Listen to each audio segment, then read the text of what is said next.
Namo tassa bhagavato arahato samma sambuddhassa.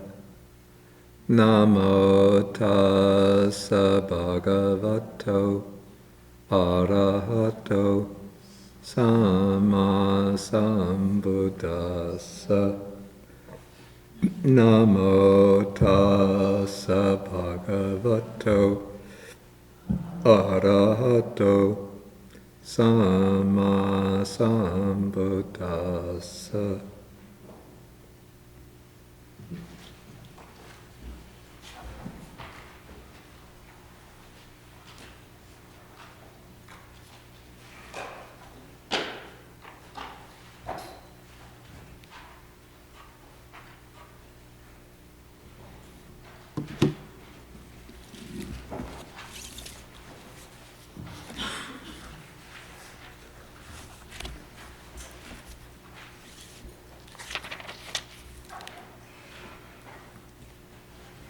Okay, today we'll be taking Sutta number 19 in the Majjhima Nikaya.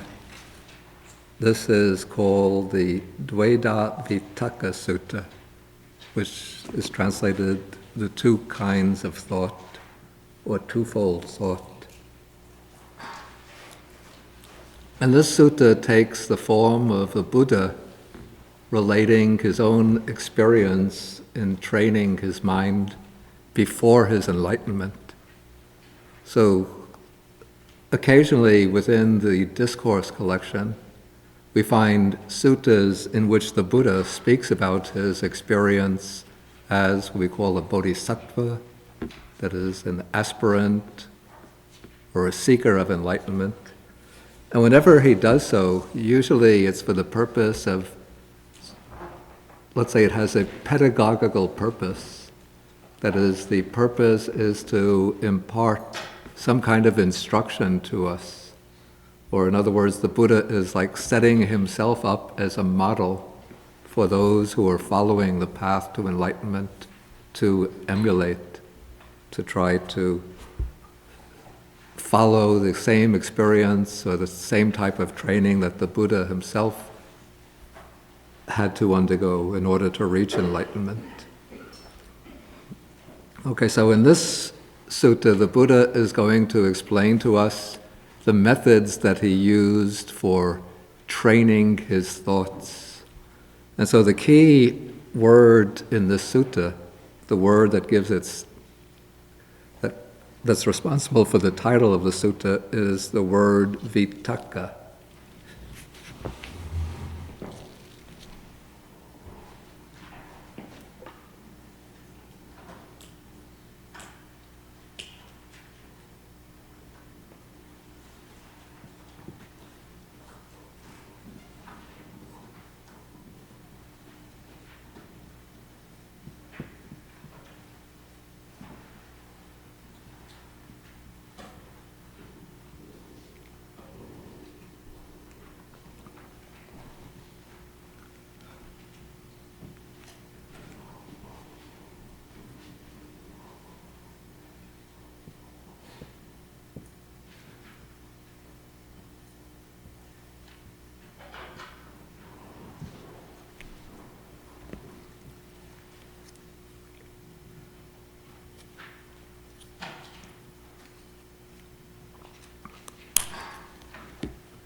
Okay, this word vitakka is based upon, the stem is the word takka, which the way it was used in the Buddha's time takes on the meaning of reasoning or logic.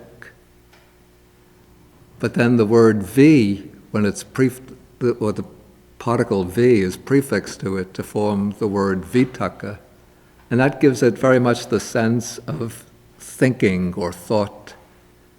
And it refers to ordinary thinking as well as to a particular mental function.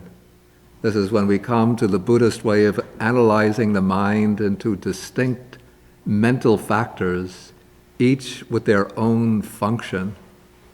the word vitakka becomes one of these particular mental functions, which is said to have the task of applying the mind onto its object. And so we see the word vitakka in this special sense used in the formulas for the jhanas.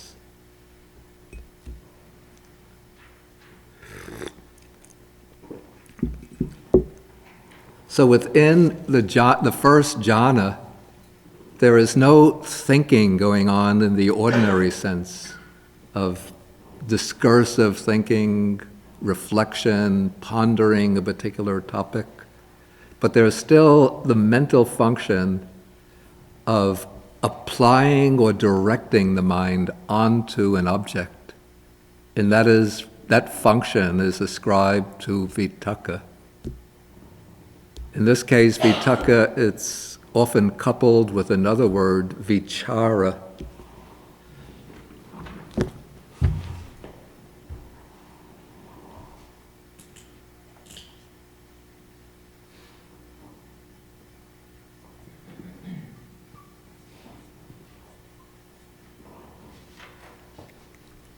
Vichara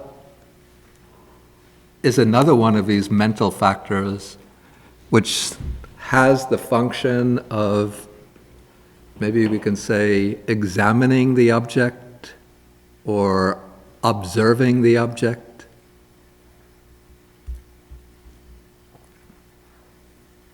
The word vichara itself originally meant something like wandering. But this is not the mind that wanders away, the roaming and wandering mind, but it's a mental function which continually anchors the mind onto the object. So vitakka applies the mind to the object, and vichara observes the object. And these two mental functions are present in the first jhana, the first meditative absorption, but they fall away as one moves from the first jhana to the second jhana. So in the second jhana, there's no function of directing the mind onto the object, and no function of the mind examining the object, probably because the degree of concentration has become so strong that there's no longer a need to direct the mind onto the object or to stand apart observing the object, but the mind is completely absorbed in the object, completely focused on the object.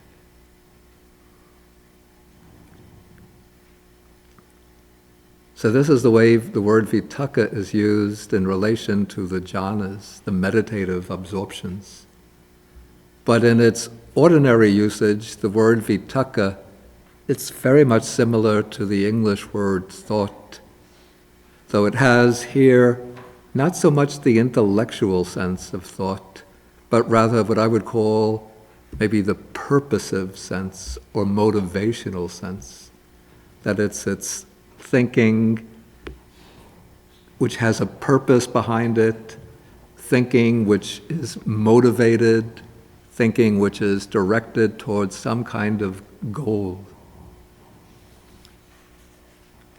And in this sense, vitakka, it's often rendered or equated with another word that occurs in Pali.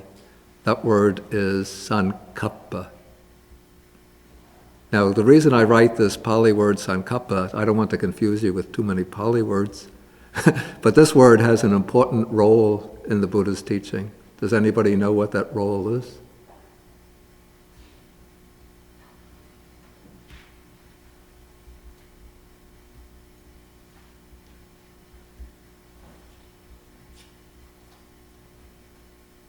What is it? Can I take a guess? Yeah. Is that the 5 attributes? No.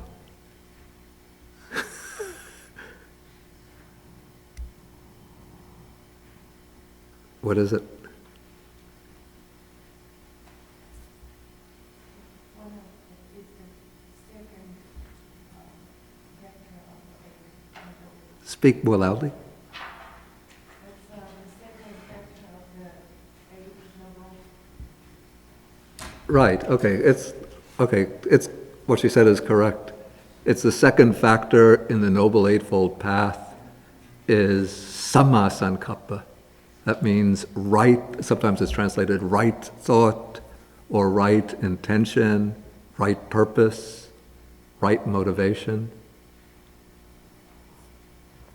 And then the opposite of that is called miccha sankappa. That means wrong thinking, wrong purpose, wrong motivation. Okay, and so this sutta, though it's formulated in terms of vitakka, that is thought, it's concerned really with the development of the second factor of the Noble Eightfold Path. That is, with replacing wrong thought with right thought, wrong purpose with right purpose.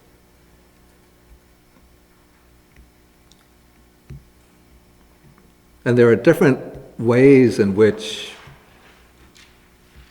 thought or purpose can function as the second factor of the Noble Path, Noble Eightfold Path. One, we could say, is the way one formulates one's purposes at the very outset of training in the Noble Eightfold Path, or something that one repeatedly reminds oneself, of which one repeatedly reminds oneself every day, for example.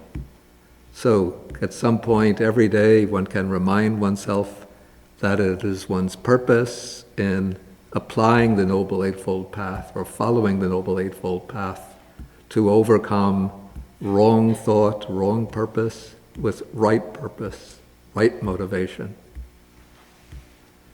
But even though one establishes this right motivation at the beginning of one's training, even though one repeats it on a day-by-day basis, but still in the course of one's day-to-day life, and even when one is supposedly sitting quietly in meditation, but sometimes wrong thoughts or wrong purposes, wrong motivations arise.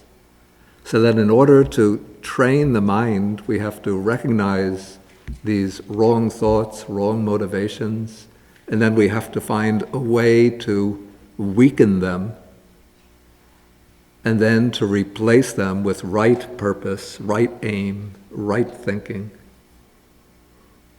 And so in this sutta, the Buddha is going to describe how he did that.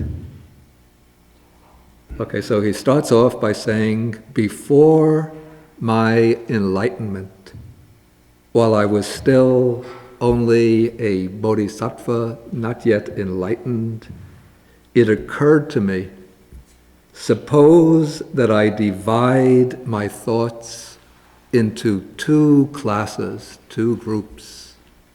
So here you could see that the Buddha is training his mind, and in order to assist himself in the training of the mind, he comes to a recognition that thoughts fall into two classes.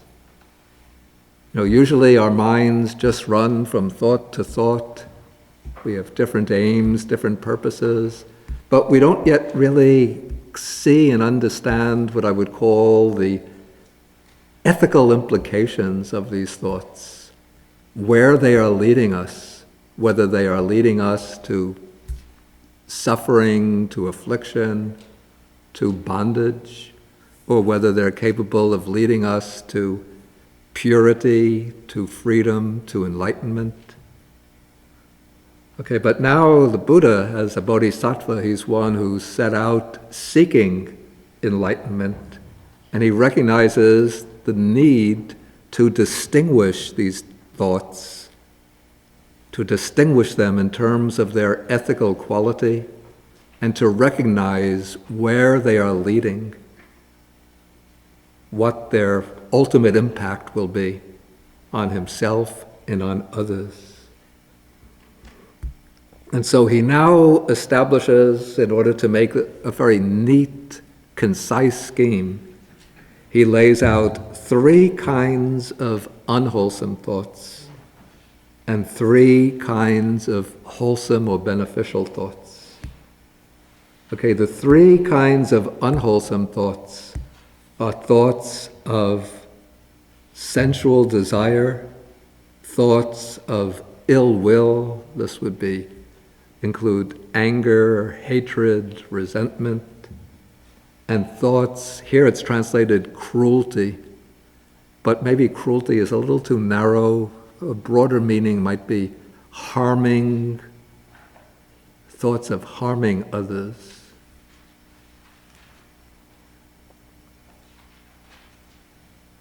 And then he set on the other side the 3 opposite kinds of thoughts.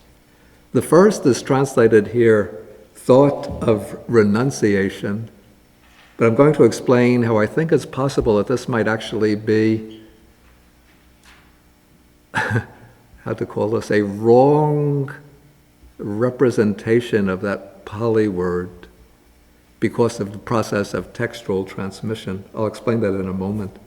Okay, so thoughts of renunciation, thoughts of non-ill will, and thoughts of non-cruelty. Now, usually in Buddhism, when we speak about the 3 unwholesome roots, what are the 3 unwholesome roots? Right, greed, hatred, and delusion. And so it might seem a little puzzling at first why we don't have the unwholesome thoughts set out as thoughts of greed, okay, sensual desire, greed, almost synonymous. Thoughts of ill will, thoughts of hatred would be almost synonymous. But we say deluded thought and thought of cruelty, not very close, not very similar. So why don't we have thoughts of delusion here? Doesn't it seem like something is missing? Delusion is not a thought. Actually, that's a good... It's all delusion. No, that would be an extreme, yeah. But there's another reason I have in mind. Well, I think the delusion is the quality of the thought, not what the thought is about. No? Actually, that's a good point too, though it's not exactly what I had in mind. We say that delusion is certainly it's a quality, let's say, that's often associated with thoughts of sensual desire, thoughts of ill will. Did you? I was thinking the truth and untruth and the discovery in that direction. Maybe it's not that because delusion is more about discovery. Yeah, but then why wouldn't there be a thought of untruth or untrue thought?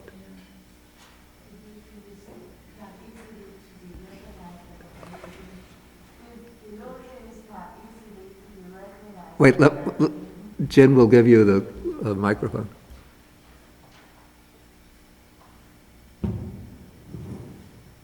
I think it's because delusion is not easily to be recognized at the very beginning. Actually, that's a very good point too. But again, it's not quite what I had in mind. Maybe somebody has to read my mind to know what I have in. Let us say is delusion in some way included in the wrong noble, no, it's not the wrong Eightfold Path in some form.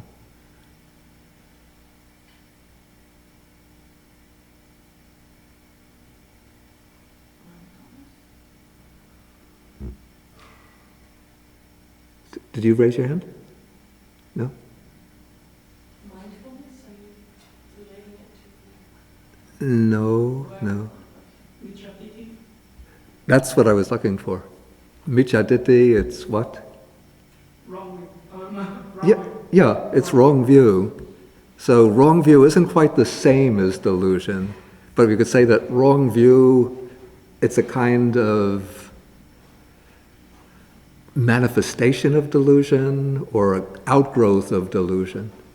So already wrong view is being corrected by the first factor of the Noble Eightfold Path.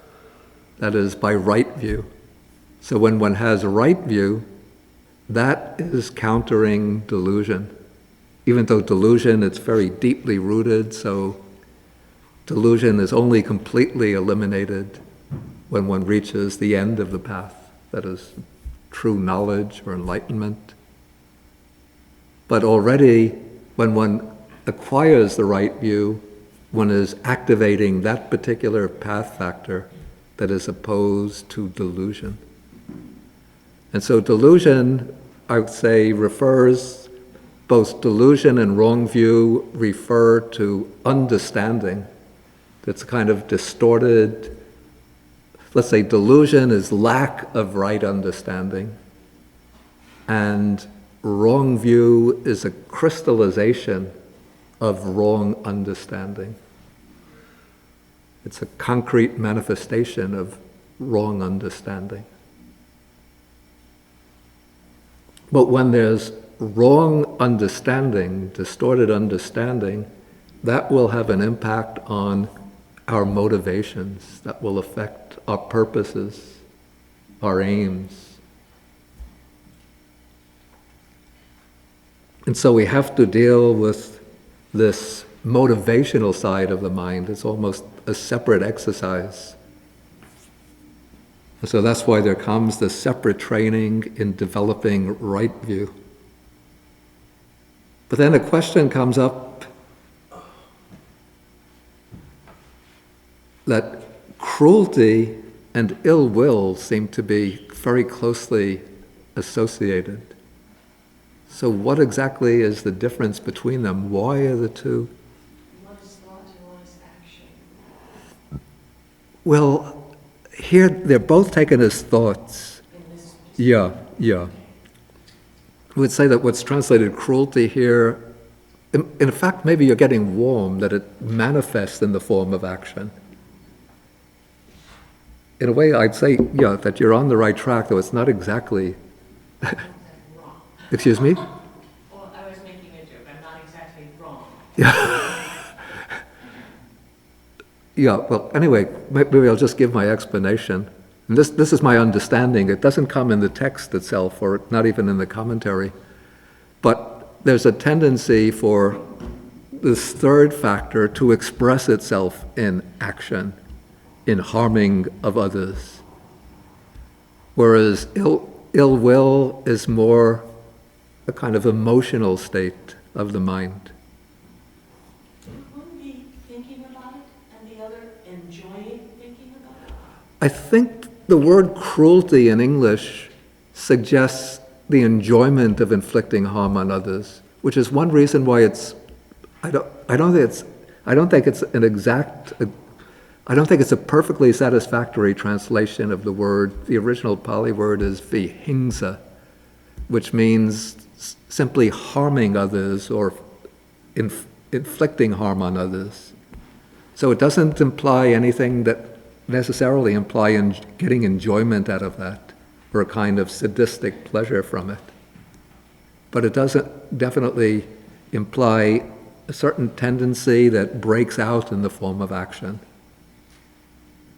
And so we have the Pali word is avihingsa, but many of you will probably have heard it in a slightly different form. It's almost been absorbed into English.